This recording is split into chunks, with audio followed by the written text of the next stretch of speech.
YouTube, what is up? It is Indie Alexis and we're back with another cooking video. And in today's video we are literally making Marry Me chicken with mashed potatoes and asparagus. So without further ado, we're gonna go ahead and get into the video to show you everything that you need for this nice and lovely meal. Okay, so the ingredients that you need for this meal is really like simple, not gonna lie. I have another thing of asparagus in the refrigerator because I am using this for a meal prep, but I also want you guys to know that this is okay to use as a meal, like a dinner meal, so I did get a big thing of boneless chicken breast. Heavy whipping cream, you can use the regular one. The store that I went to before, they were out, so that's why I used that one. A thing of chicken broth, sun-dried tomatoes, Italian seasoning, Cajun seasoning, and the reason why I got sloppy mama and Cajun seasoning because I don't know which one I'm gonna use yet. An onion, minced garlic, crushed red peppers, smoked paprika if you have it. I don't know where my smoked paprika is, so I'm just gonna use the regular paprika, garlic powder, Parmesan cheese, and Mexican style blended cheese. So what I'm gonna do is go ahead and cut up my onion, clean my chicken off and cut that up and everything, and then I'll get right into the process with you guys. So make sure that you are writing everything that you need down for this meal. It is not hard. This is actually my first time making it and I found it on TikTok, so I thought that I would share it with you guys. So let's go ahead and get into the video.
Spend some time with you to make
y'all, so that is the end of this video. I hope that you liked it. It came out really good. Like, it's hitting, like, it's really good. I'll let you get his reaction. All right, we gotta get a reaction.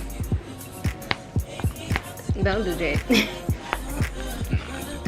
Couldn't get it.